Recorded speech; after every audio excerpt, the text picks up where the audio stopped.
You were getting closer, but not in the race still with the 8? No. That didn't enter my mind. I mean, it was a matter of just competing and just keep fighting. And I just thought we've said pretty consistently all year that we're just working really hard on being improving as a team and being a side that is competitive and capable of beating the best teams in the competition. And while Adelaide haven't had a season that they would have liked, particularly after making a grand final last year, I still rate them as a really good team. And they've shown that in the second half of the year. We were outplayed for bits, but I mean, again, we look at the positives of the game for us, and there are a lot, but the number one is just the character and the substance of our team, Brad, and that's something we can build on. Apologies. No, you're right. Brad, you had to be proud of the way they finished the game. Was that a strong emphasis at three-quarter time?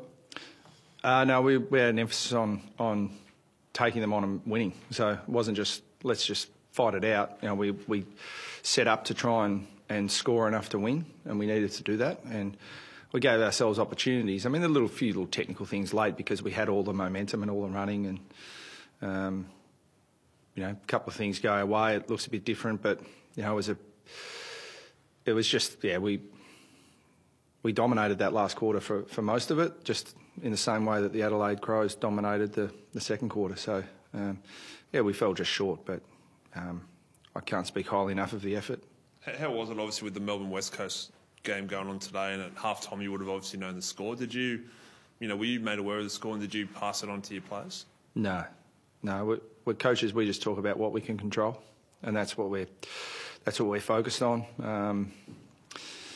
So I mean, I had enough people trying to even telling me the result, so I can't lie and say I didn't know. I did know, but I didn't spend any time thinking about it.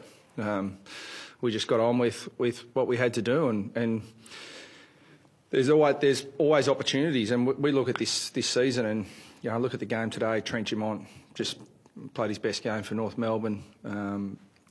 Really developed, into a very good player for us. Jen Anderson probably had the contest of the year for North Melbourne. The development of Majak Dor as a defender. Jai Simpkin playing just about every game for us this year and coming in and playing a crucial midfield role. Even guys who went out there today, getting Ben Jacobs back, playing footy after 2 years out, getting Sam Wright back after 2 years out. There's a lot that we've done this year to take steps forward, but the reality is where we finish on the ladder is probably a fair reflection of where we are.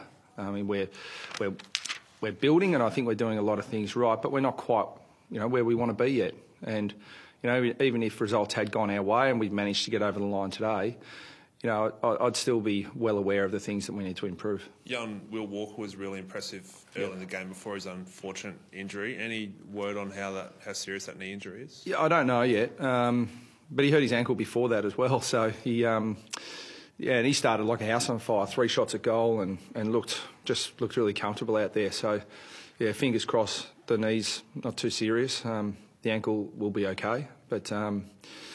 It's really disappointing for him because it would have been great for him to finish off next week, but it's looking unlikely unless a miracle happens that he'll play next week. But again, he's another huge positive for us. Luke Davies-Uniacke, there's a lot of things that we've added this year that we just didn't have last year. It's been a pretty quick turnaround on that front. Did Will stay for the end of the game on the bench, or has he gone to hospital for? No, he's here. Yeah. What did you feel you adjusted best in the last term? It wasn't there in the previous 3. We started going forward with the ball from half back. Adelaide defended well, but we certainly didn't make it too difficult for them in the first 3 quarters. We're just very slow and stagnant, and we had really dominant players in the back half. I thought Marley Williams was exceptional on Eddie Betts. Eddie did what Eddie does in the last 10 seconds or so, but other than that, Marley was just superb. Majak Dor controlled the aerial contest. So we did that well enough, but when we got the ball back, we just didn't challenge Adelaide at all. In the last 25 minutes, we challenged them, and we scored probably more in that last bit than we looked like scoring for the rest of the game. Rushed it a bit at the very, very end? Yeah, we certainly didn't adjust to McGovern. I mean, the message was going out, with our ball movement, but we just hit Mitch up a couple of times. And to his credit, I mean, that's a great weapon as a coach to have someone like Mitch McGovern who can go behind the ball and impact like he did. So full credit to him. But we would have liked to have directed the ball a little bit better.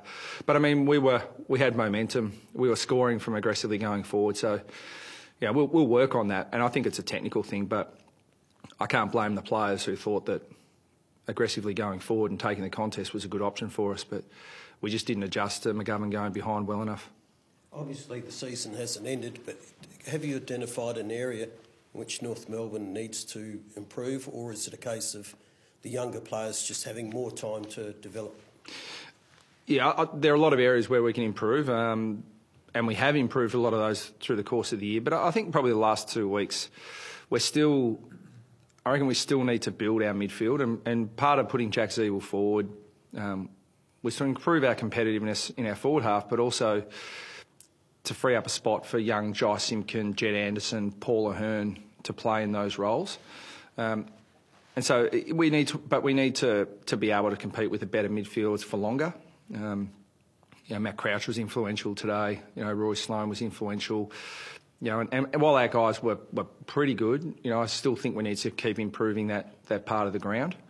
Because we've got some offensive scoring power, and we've got some good key defenders. We just need to better compete for longer in and around the midfield. Have you reason to be confident you're going to get one or two from outside the club? I've got no idea, absolutely no idea, and that's. We've been again really consistent on saying we have people working behind the scenes on all of those things, but we think it's unfair to talk about players who are currently contracted at other clubs, and everyone is until the 31st of October. Thanks, Phil. Okay, thanks a lot. Cheers.